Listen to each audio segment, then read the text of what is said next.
자, 시작 화면으로 제일 처음 만나게 되는 것이 워크스페이스, 즉 작업 공간을 지정하는 대화 상자가 나타났습니다. 이클립스를 실행해 주면서 내가 어떤 작업을 해 나갈 것이냐라는 것을 지정하게 되는 거예요.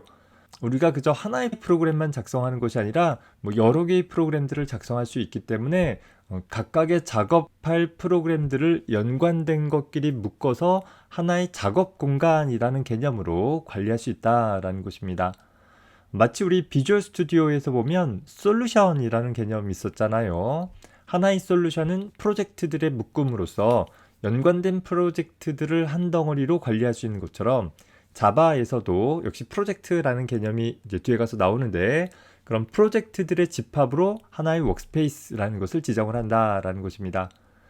비주얼 스튜디오의 솔루션과 마찬가지로 하나의 워크스페이스에 포함되어진 프로젝트들은 항상 다 같이 보여지게 되어져요.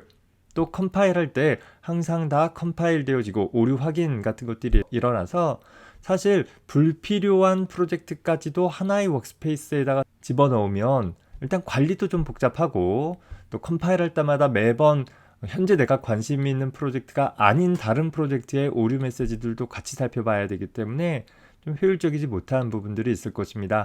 그래서 우리는 가급적이면 연관되어진 부분끼리 하나의 단원 혹은 하나의 주차 이렇게 프로젝트를 나누어서 운영하는 것을 추천을 해봅니다. 자, 그래서 현재 우리가 기존된 위치에다가 지정할 수도 있지만 브로우즈 버튼 눌러가지고서 역시 C 드라이브 밑에 자바라는 디렉토리 밑에 우리 지난번에는 JK_테스트라는 이름 사용을 했었는데, 여기에다가 마우스 오른쪽 버튼 눌러서 새로 만들기를 위크02라고 해봅시다. 예를 들어서 2주차 관련한 프로그램들을 담고 있는 워크스페이스 폴더이다 라는 의미가 되겠죠. 그래서 위크02라는 폴더를 선택해주고 폴더 선택 눌러주게 되면 그 경로가 자동으로 기입되어지는 것을 볼 수 있죠. 역시 일일이 쳐도 되지만 오타 같은 것들이 있을 수 있기 때문에 가급적이면 브라우즈 버튼 눌러서 선택해 주는 것이 더 바람직할 거예요. 이 아래쪽에 체크박스가 하나 있는데 이 체크박스는 비워둡시다. 이 체크박스를 체크해 두면 다음번 실행할 때 이 대화 상자가 나타나지 않아요. 즉 개발자가 워크스페이스를 여러 개로 나누지 않고 하나의 워크스페이스를 통해 모든 걸 다 처리하고자 한다라고 하면 매번 이걸 묻는 것이 귀찮으니까 체크해 볼 수 있기는 하는데 별로 바람직한 방법은 아닙니다. 그래서 매번 내가 시작할 워크스페이스를 선택하거나 새로 만들어서 작업을 처리할 수 있도록 하고, 워크스페이스 폴더가 지정이 됐으면 런치라는 폴더 눌러가지고서 실행을 해봅시다. 다음과 같은 창이 펼쳐지는 것을 볼 수 있어요. 현재 여기서 튜토리얼이나 오버뷰 같은 거 눌러가지고서 이클립스에 대한 전반적인 어떤 예제들, 사용 방법들 익혀볼 수 있지만, 우리가 이번 학기 동안 사용할 부분은 가장 간단한 부분이라서, 또 여러분들이 이미 비주얼 스튜디오 같은 통합 개발 환경을 사용해 본 적이 있어서 굳이 살펴보진 않아도 상관없습니다. 숨기기라는 부분 눌러주거나 혹은 웰컴 탭을 닫아주게 되어지면 다음과 같은 창으로 나타나게 될 것이에요. 이제는 비주얼 스튜디오와 좀 많이 비슷한 그런 창이 생겼죠. 왼쪽에 있는 부분 보면 패키지 익스플로러라는 부분이 있고, 이 부분에서 보통 하나의 워크스페이스 안에 포함되어진 어떤 프로젝트들의 목록을 살펴본다든가 그 안에 포함되어지는 각종 클래스 파일들을 관리할 때 사용할 수 있는 부분이 될 것이에요. 자, 그리고 여기 실제 우리가 소스 코드를 작성하는 그런 내용들이 들어갈 것이고, 요 아래쪽에 Problems라는 탭을 통해서 컴파일 했을 때 발생되어지는 오류 부분들이 표시되어지거나 혹은 실행 결과들이 출력되어질 수 있는 부분으로 삼게 될 것이에요. 자, 새로운 프로젝트를 하나 만들어 봅시다. 여기 새로운 자바 프로젝트를 생성해라 라고 하는 부분을 선택해 볼 수도 있지만, 메뉴상에서 보면 파일이라는 메뉴 중에서 New라는 메뉴 선택해 보면 상단에 자바 프로젝트라는 항목이 나타날 것이에요. 혹여 실습실 같은 데에서 이미 설치되어져 있는 이클립스를 사용한다 라고 했을 때 이 항목이 나타나지 않는 경우들도 있을 거예요.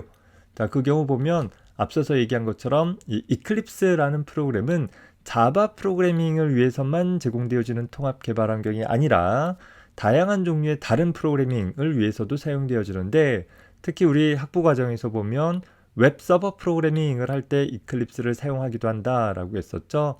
그래서 아마도 그 해당 과목에서 웹 서버용 프로그래밍을 하기 적절한 메뉴 구성, 이클립스의 환경 구성을 설정을 해 놓은 상태일 수 있어요.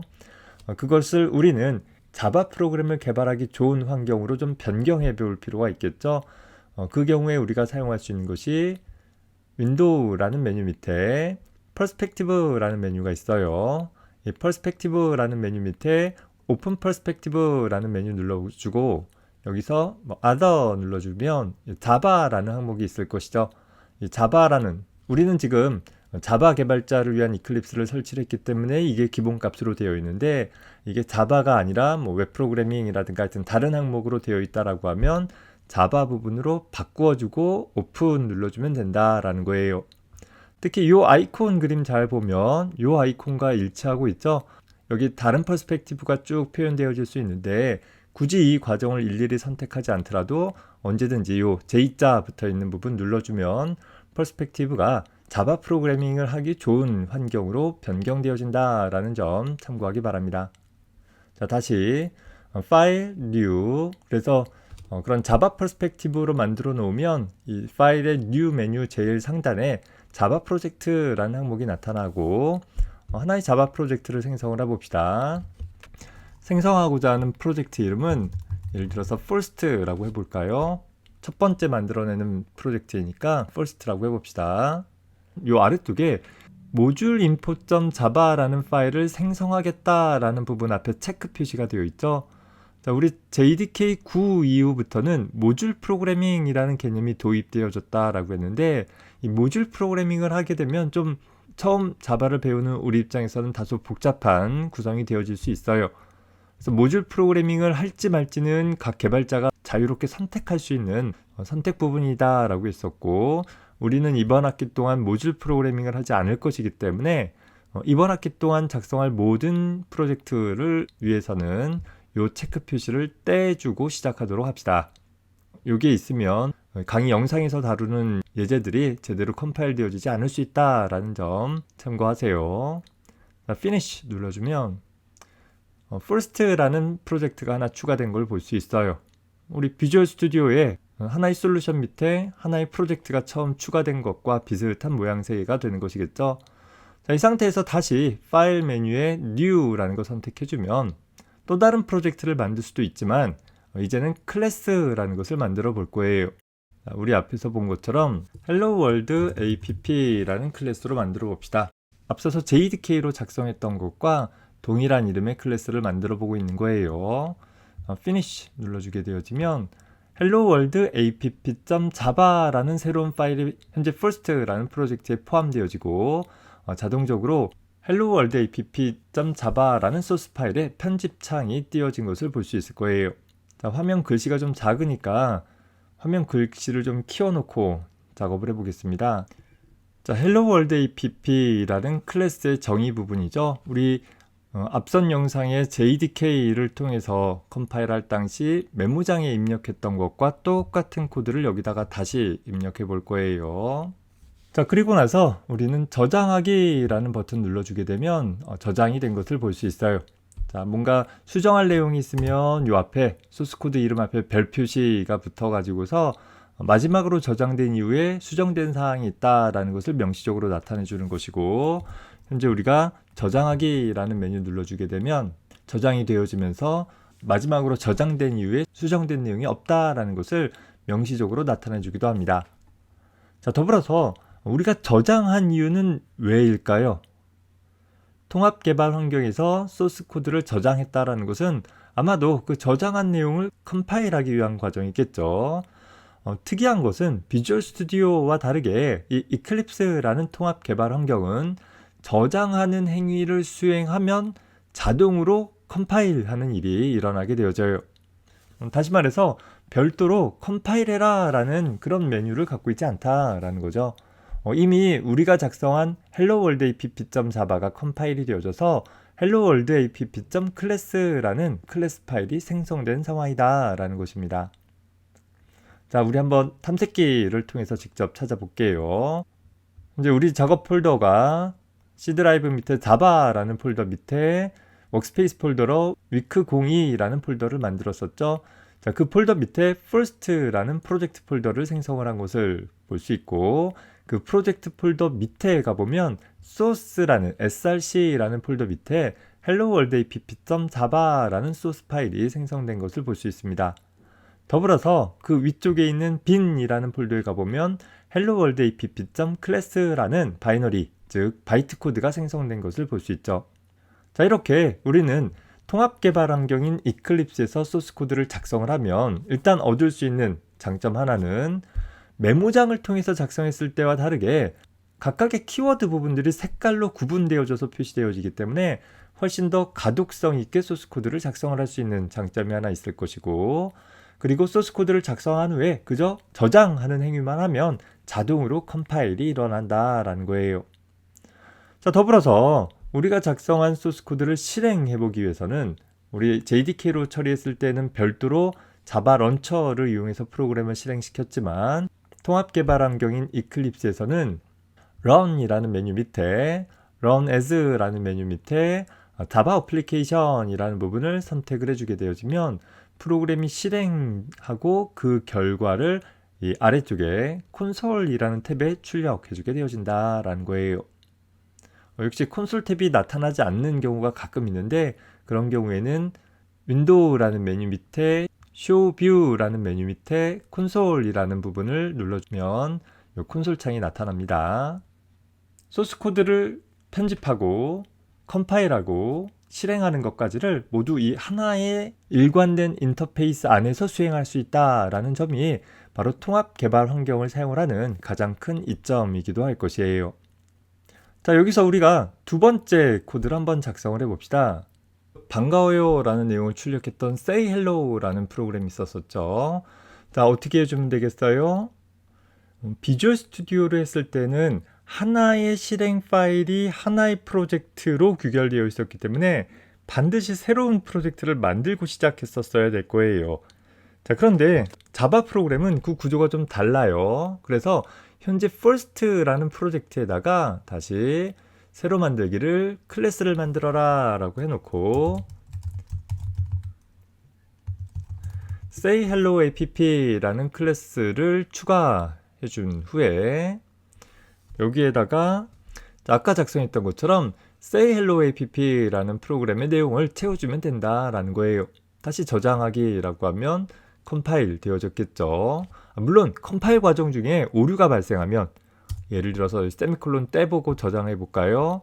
자, 그러면 여기 problems라는 탭 부분에 가보면 오류가 나타나고 있죠. 더블 클릭해 보면 이 부분에서 세미콜론이 빠진 것 같다라는 오류를 내주기도 해요. 뭐 이렇게 컴파일 오류나 디버깅에 대해서는 뒤에 가서 다시 볼 것이고, 일단 오류 없이 컴파일이 되어졌다라고 한다면 그 이후에 실행하기 위해서 다시 run 메뉴 밑에 run as 밑에 자바 어플리케이션 수행을 해주면 이제 반가워요 라고 출력이 되어지기도 한다라는 것이죠. 뭐 이렇게 내가 여러 개의 프로그램들을 작성을 할 때 각각의 클래스가 메인 메서드를 담고 있다라고 한다면 어떤 클래스의 메인 메서드를 실행할 것이냐라는 것을 지정을 하기 위해서 내가 실행할 메인 메서드를 담고 있는 클래스를 선택을 해주고, 뭐 예를 들어서 다시 첫 번째 거 선택해 볼까요? 그리고 나서 run as 자바 어플리케이션 선택해 주면 된다라는 거예요. 좀 더 간단하게는 요 버튼 있죠? 플레이 버튼 비슷하게 생긴 부분이 있는데, 플레이 버튼을 그냥 눌러주게 되면 선택되어진 부분에 대한 메인 메서드가 바로 실행되어지게 될 것이에요. 그런데 그 옆쪽에 있는 아래로 향하는 검정색 삼각형 부분을 클릭을 해보면 최근에 실행했던 코드들의 목록이 나타나고 있죠. 그냥 플레이 버튼 누르면 1번 항목이 실행되는 것이고, 그것이 아니라 내가 원하는 다른 이전에 실행했던 부분들을 선택해서 실행해 볼 수도 있다라는 점 참고해 보기 바랍니다. 통합 개발 환경인 이클립스의 몇 가지 기본 환경 설정 내용 살펴보도록 해보겠습니다. 이 환경 설정을 꼭 해줘야 되는 건 아니겠지만 상황에 따라서 필요한 부분들이 있을 것 같아요.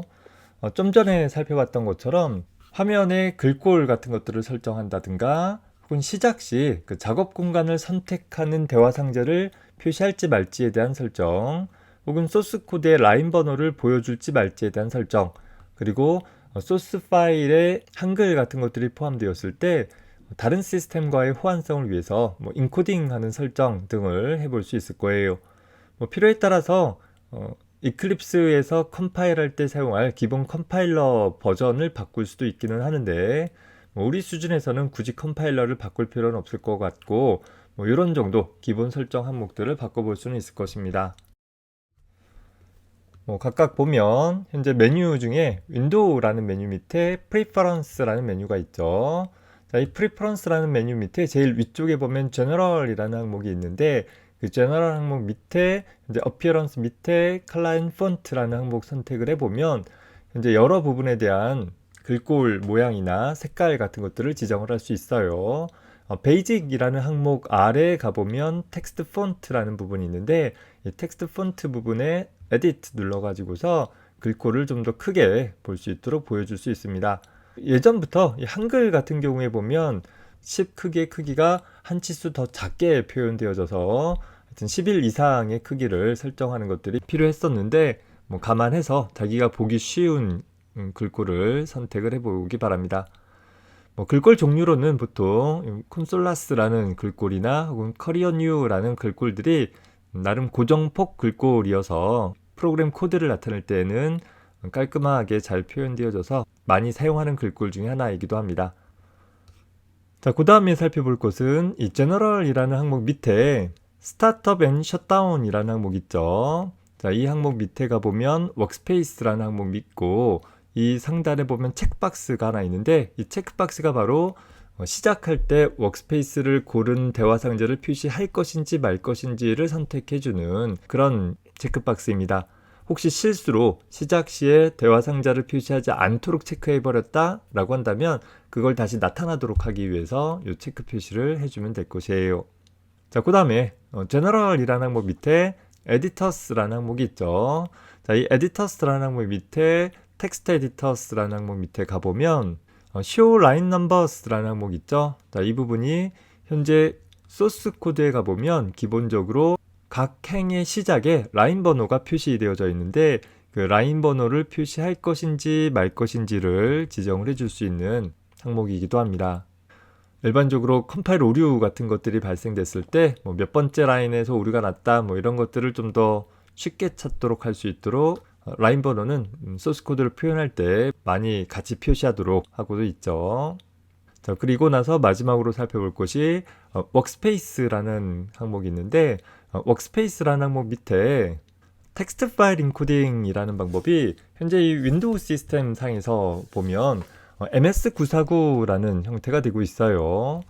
사실 한글 같은 것들을 운영체제 차원에서 어떻게 인코딩해서 파일에 저장하느냐와 관계되어지는 문제인데 사실 이 윈도우에서 한글을 표현하는 방법은 멀티바이트라고 해서 윈도우 시스템에서만 좀 제한적으로 사용할 수 있는 그런 방법들을 사용을 하고 있습니다. 하지만 이제 네트워킹이 좀 더 일반화되어진 오늘날 같은 데 보면 MS949라는 방법이 아니라 현재 UTF-8이라는 방법을 더 선호하기도 합니다. 그래서 여러분들이 사용하는 컴퓨팅 환경이 윈도우 하나밖에 없다. 또 내가 작성한 소스 코드는 오로지 윈도우 상에서만 볼 수 있으면 된다라고 한다면 그냥 기본값 놔두어도 되지만 그것이 아니라 맥OS나 리눅스와 같이 다른 시스템과 소스 코드를 주고받을 필요가 있다라고 한다면 텍스트 인코딩 방법을 UTF-8로 설정을 하고 사용을 하는 것을 추천을 합니다. 물론 인코딩 방법이 달라지게 되면 같은 소스 파일이다 할지라도 텍스트 에디터로 띄워봤을 때 한글 같은 부분들이 좀 다르게 보여질 수 있다라는 점 감안을 하기 바랍니다. 자, 일단 우리는 UTF-8로 바꿔봅시다. Apply and Close 눌러주게 되고 모든 소스 코드의 내용이 영문으로 작성되어진 경우에는 문제가 없어요. 그런데 아까 Say Hello app 가봤더니 반갑습니다 라는 부분이 한글이 깨져서 표현되어지고 있죠. 인코딩 방법이 달라져서 기존의 인코딩 방법으로는 보여지지 않는 것입니다. 자, 그래서 이 부분을 반갑습니다 라고 다시 입력하고 저장한 후에 실행을 해주면 이제 정상적으로 유지 관리가 되어질 것입니다. 자, 이번 영상에서는 이클립스라는 통합 개발 환경을 이용을 해서 자바 프로그램을 개발할 수 있는 또 실행할 수 있는 방법에 대해서 살펴봤습니다. 물론 이클립스의 진가는 뒤에 가서 디버깅이라는 것을 다룰 때 좀 더 발휘하게 될 것이에요. 그 내용은 좀 더 자바에 대한 문법적인 사항들을 익힌 뒤에 다시 한번 살펴보도록 하겠습니다. 일단 한 학기 동안 우리가 다룰 자바 개발 환경은 이클립스이다 라는 것이죠. 다만 JDK를 사용하는 것은 자바를 개발하는 가장 기본적인 환경이니까 상식선에서 알아두기 바라고, 이클립스에서 워크스페이스가 무엇인지, 또 프로젝트는 어떻게 만들고 클래스는 어떻게 추가한 다음에 실행은 어떤 식으로 진행하는지에 대해서 충분하게 연습을 해둘 수 있었으면 좋겠습니다. 자, 이상으로 자바 프로그래밍에 대한 개요를 모두 마치고 본격적으로 이제 자바 프로그램 소스 코드를 구성하고 있는 기본적인 구조 또 문법적인 사항들을 다음 영상에서 살펴보도록 하겠습니다. 수고했습니다.